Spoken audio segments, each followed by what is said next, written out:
welcome back to my channel. So today's tutorial I am so happy about. Today I'm going to be showing you how to create these mirror shelves that you could use anywhere, but I think it looks really nice next to a vanity. So I based these off of some IKEA shelves that I actually have a tutorial where I did a dupe of them, and that's actually these right here. They're wooden shelves. I wanted to make something to go along with the mirror right there, and I decided to use the Dollar Tree mirrors to do that. I'm so happy with how they came out. I don't know if I would go too much higher with these unless you actually go and get like a piece of wood. I wouldn't necessarily use a bunch of Dollar Tree products to make these very tall. The mirrors, yes, that's okay, but I'm talking about the thing I used on the back to be the base. So I hope you guys enjoyed this video. It's been a very long time since I've done something related to a vanity. So if you do like it, make sure you give it a thumbs up. Let's see if we could get this video to 5,000 likes. Also, make sure you subscribe to my YouTube channel if you're not, so you'll be notified every single time that I upload. With that being said, let's begin the tutorial. Come on, ride the train.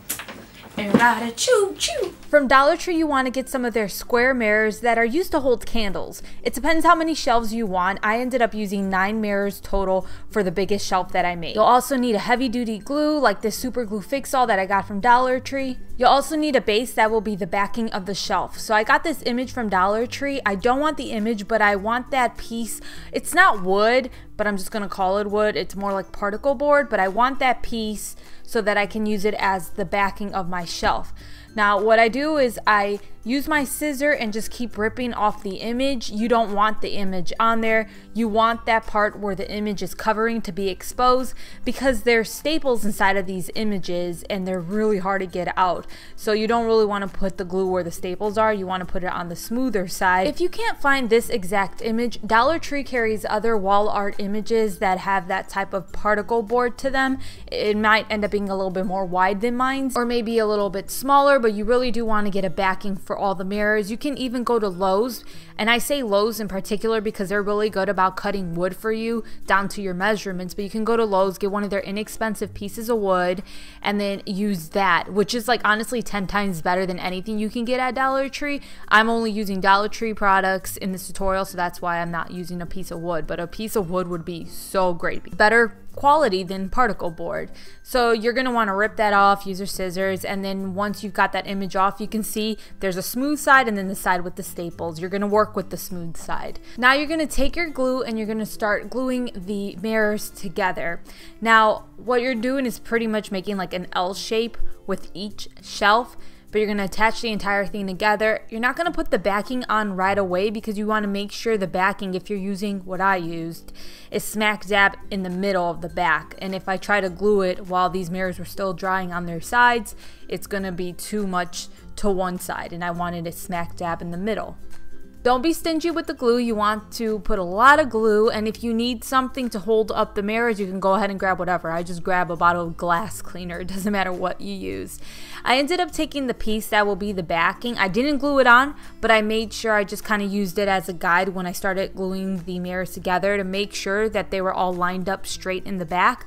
I didn't want to end up with them drying and then realizing that the shelf is all crooked. So I was just using that piece as a guide, but I didn't glue it on yet. I highly recommend having a glue gun on hand as well, just because, first of all, if you have the glue gun, you can mix it in with the super glue, and that way you can move the mirrors around faster, but also so that you can place it anywhere 2 mirrors meet, so it'll add some extra security there. So I really recommend having a hot glue gun on hand.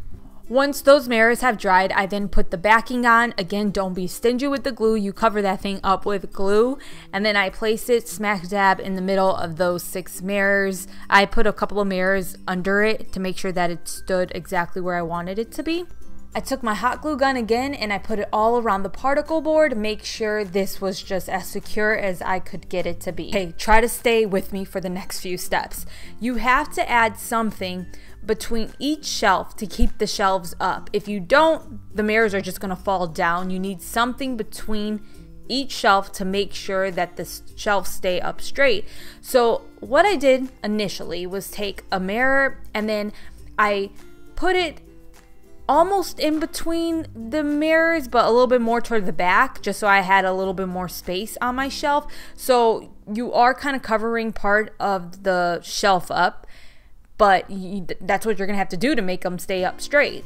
What I used to glue them again was my heavy duty glue. The thing is, when you're sliding that mirror in, you might get some glue on the mirrors.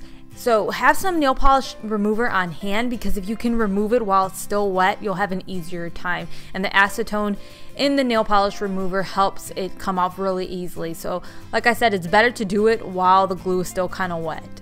Once I had the mirrors glued where I wanted them to be, I went ahead and I took my hot glue gun again and made sure I secured them in place.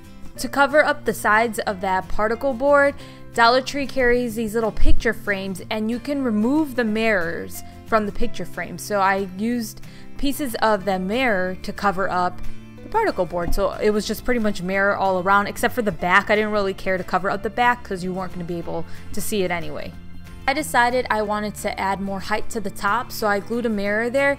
This time though, I used more hot glue than anything because I didn't want to wait for that Fix-All glue to dry it, and also because there's no backing up there. That board isn't tall enough. So what I did was I used hot glue gun on the back where the two mirrors met, and then I took a smaller piece of mirror and I placed it between the two so that it wouldn't fall apart and it would stay where I wanted it to be. Okay, now focus with me right here, because this is where things get important.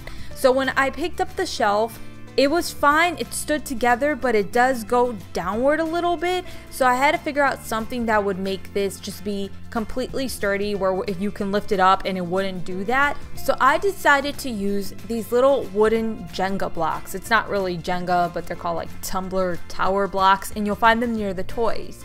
What I did was attach these underneath any shelf. So this made it so much more secure. Now the thing is, initially I glued them down the wrong way and I just decided to go with it. Yeah, don't do that. You want to center them more in the middle so you can't see them from the sides. You can paint them if you want to, but if you put them in the middle, you won't be able to see it on the sides, and so you really don't have to paint them.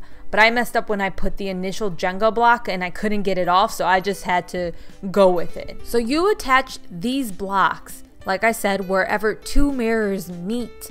And if you do this, it makes it so much more sturdy. You want to use at least 3 blocks wherever two of the mirrors meet.